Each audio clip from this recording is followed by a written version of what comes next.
back. Things got crazy, but I'm back. I'm back, and I've got some stuff up my sleeve coming up in the future. I'm gonna be trying out some new stuff, new ways to rescue canvases that didn't turn out. Maybe it has too much texture. Maybe it cracked. Maybe Satchmo jumped on it. Maybe you had a bug volunteer to help create your art while it was drying. We all have those canvases, and you know, they will either be euthanized in the fire pit, or we're gonna have to figure out a way to reuse them. And so that is something I'm going to be working on coming up, so do stay tuned for that. In the meantime, I have some of these Arteza ready to pour paints, and I've had good luck with these paints and using them for ring pours, and basically, if I don't want cells, these are great, and they dry beautifully. They have a really nice finish to them, and generally I get very good coverage on my sides, so I dig on that. So what we are going to be doing today, I have the neon pink,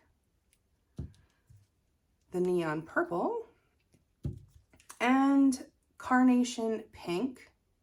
And I'm going to be doing a rose, something like a rose, something in that vein. We'll see how that turns out. But that is what I'm going to be doing today. Before we get started, have you seen the Fluid Art Inspiration cards? If you have, you can fast forward about a minute, but if you have not, what we have are 52 cards. There are 42 technique cards, and each technique card has an associated video here on YouTube that has all of the information that you need, the exact paint brands, colors, consistency, the recipe, and of course the technique, all of the things that I can't fit onto a card. This is the picture of the painting in that video. This box contains a tip for that technique, and here at the bottom you have the color palette that was used in this painting. And then these two boxes can be used together as the basis of a 2-color palette, or you can build off of those colors. And there are 8 bonus color palette cards. Each one has 5 color palettes. You can use all of the colors or just some of the colors. Mix and match the bonus color palette cards with the technique cards, and you have more combinations than you could ever paint in a lifetime. These are available at my website, GinaDeLuca.net, and also at Amazon.com. Okay, I do recommend taking these lids off. They do have these little snap lids with the little hole, if you can see it. However, I find that what happens is when you squeeze the paint out and it sucks the air back in, it pulls a lot of bubbles into the paint, and then you wind up with cells or bubbles in your painting. If you take the lids off, there's a lot less chance of that happening. Okay, so I'm going to start with the purple. I kind of want my center to be darker. I'm going to do about half. I'm going to do 2 layers.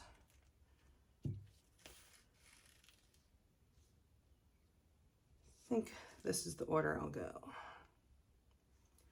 I'm going to, if you kind of pour it down the side, it helps to give you cleaner layers, as opposed to pouring it directly into the cup or into the paint, and then it might sink and you might get some churning and you might get some cells. But you can just pour it down the side like so, and it will give you a nice clean layer.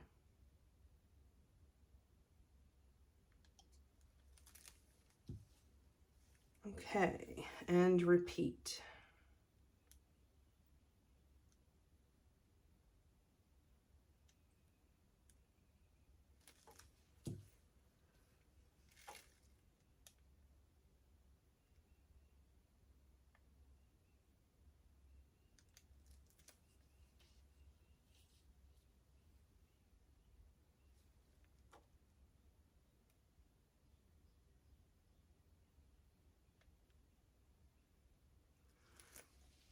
Okay, so I have just under 5 ounces in this cup. 4 ounces is about what I should need for this size canvas, which is a 10 by 10. But I do have a bit of juice left in these bottles. So if I need to cover my edges, I will. That is one thing I will say with the pouring paints. You know, I like to lay down a base coat. But I don't like to lay down a base coat. That is not part of my painting. It does not incorporate it into the color, just in case you wind up with those little random pin cells that pop up from the base coat. I do wish that that these basically were bigger, because I like to work bigger, but not everybody likes to work big, and if you enjoy working small, these are great. This box comes with 4 titanium whites, which is an improvement because it used to come with 2. So they heard us. I would talk about that every time I use these, that we need more white, but I still feel like we need more white. That's just me. But let's make a mess, shall we? So what I'm going to do, I'm going to do a ring pour as I'm spinning. And I like to visualize it before I actually do it, and try to picture how it's going to work out. But basically, I'm going to do a ring pour while spinning, doing my best to keep in the center.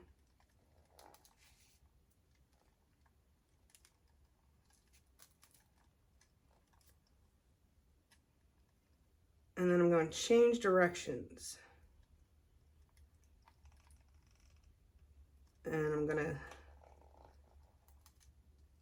keep doing that. I'm a bit off center.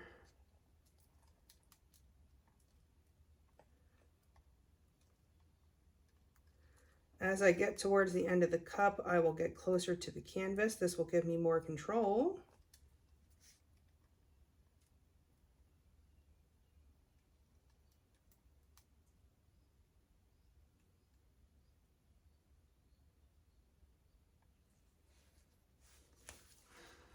Okay.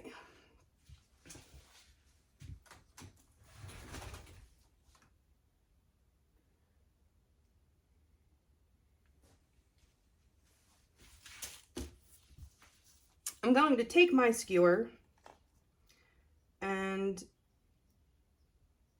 zhuzh up my center a bit.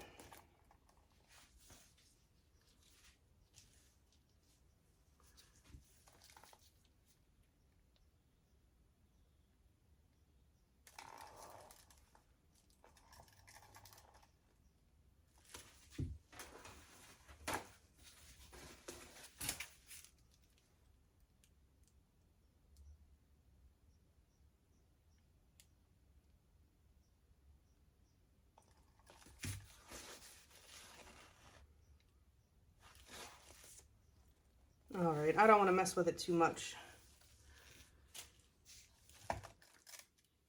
Okay. Just going to get my center centered. I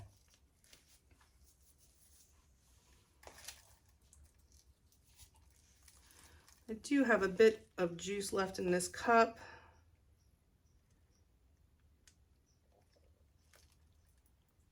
Actually, let me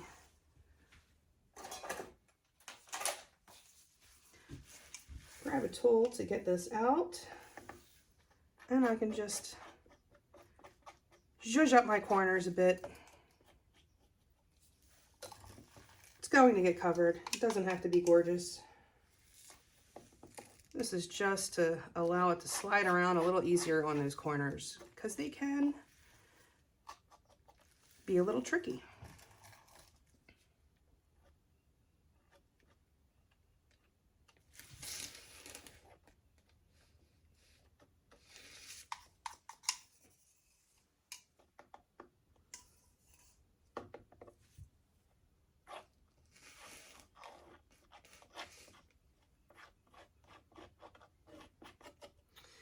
So I had a blast teaching at the Fluid Art Experience. It was really, really cool to get to meet everybody, to meet both students and teachers. I had a very good time. I met my food twin. Canella and I apparently have the exact same taste buds, with the exception of scallops and carrots. And I'm just kind of okay on carrots, but carrots are a no-go. But we were food twins. And Cole was awesome. I tried to hide behind Cole in all the pictures, but the Massey boys weren't having that. In case y'all haven't noticed, I don't like being in pictures. Don't like showing my face. That's why you never see it. I am camera shy. But I really enjoyed meeting everyone.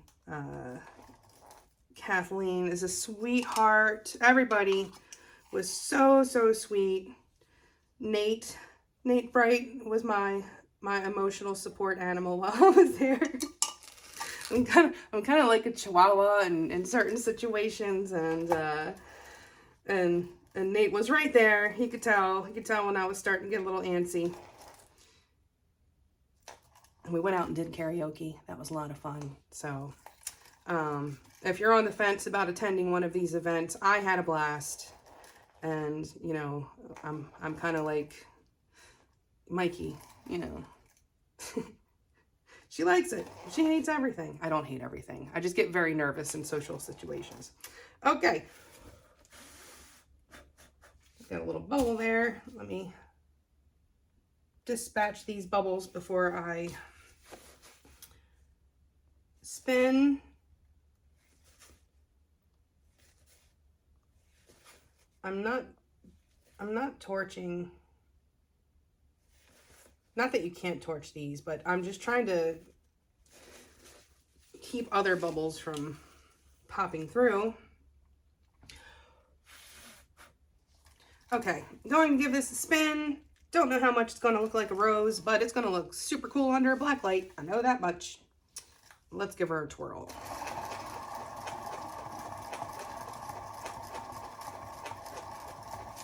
Okay, let me show you something. This edge right here was too dry, and that is why I'm getting that wobble right there. Things like this, I don't mind making mistakes because it allows me to show you what happens when you make that mistake.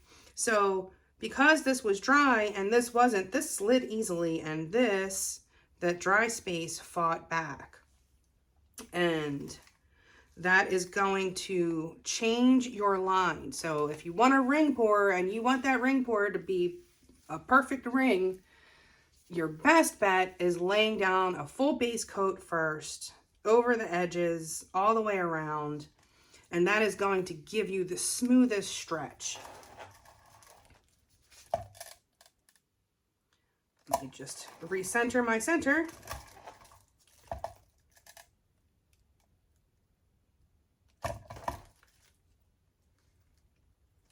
Okay, another twirl.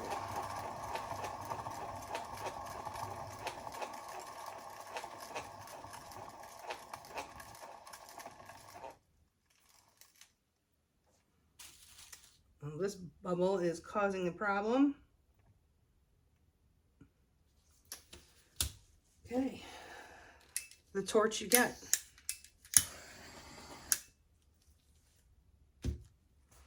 See if I can get that off.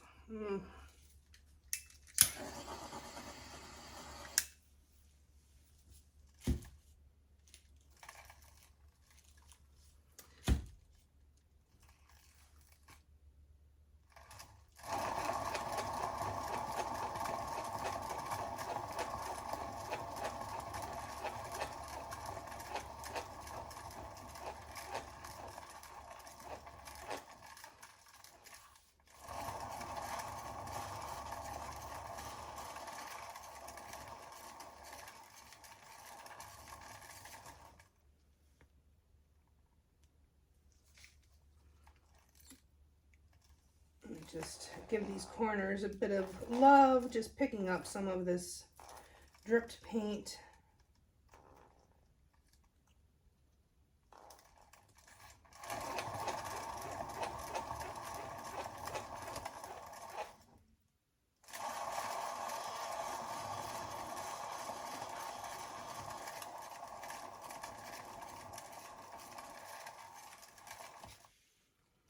Okay, so my center is not looking very much like a rose.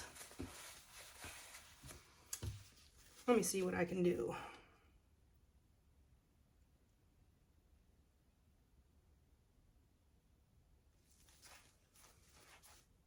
That already helped.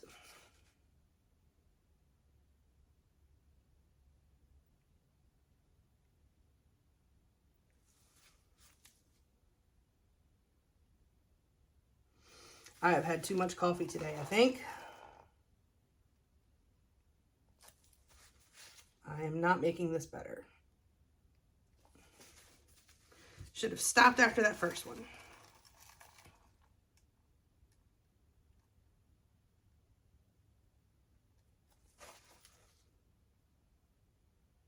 And she's still going. I'm gonna stop. I'm stopping. I'm stopping. I heard you yelling at me. All right, let's give this one more twirl in the other direction because it's quieter.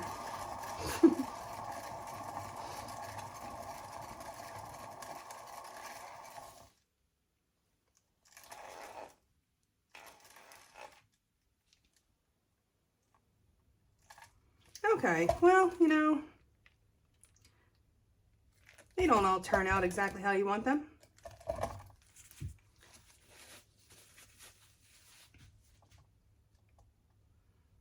All right, I'm going to clean up and I'm going to bring you in for a close-up.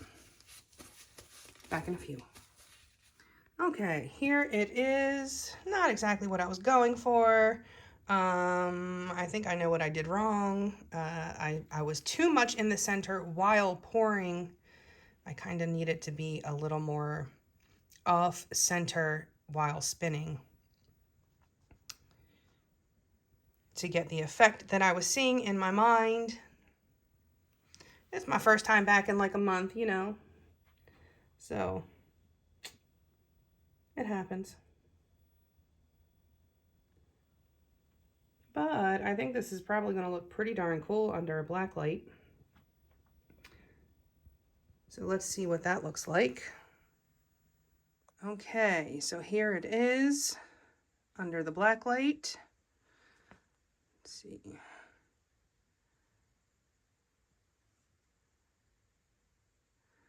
That looks pretty cool. It's much cooler in person. The camera really has a hard time picking that up. But it looks very, very pretty under the black light. I love black light art. I do. So there it is. Hope you learned something. Hope you enjoyed. I hope you come back and check out the new things that I have up my sleeve. Please do like, share, and subscribe and all that good stuff. If you are subscribed or you're just subscribing, be sure to click that bell so that you receive notifications when I have new uploads. Check out the description box below for links to my PayPal tip jar if you feel so inclined, my Patreon where we have weekly Zoom Q&As and exclusive content over there.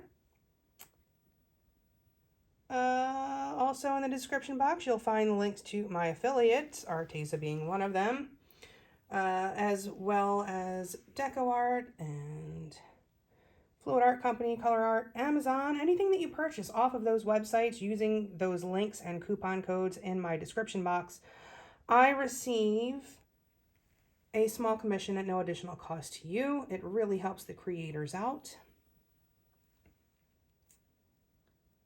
And in the description box, you will also find the link to our Facebook group, Go Make Some Art, Join us there. Post your masterpieces, ask your questions, get some inspiration. A good time is had by most. It is the internet after all. You can see the Arteza gives you really nice coverage on the sides. Gives you nice crisp lines. And also the Fluid Art Inspiration cards. You can find those at my website, GinaDeLuca.net. And that's where you can find my art and music and stuff as well. And the cards are also available on Amazon.com. I think that's it. I think that's it for today. I hope y'all have a beautiful day. Now go make some art.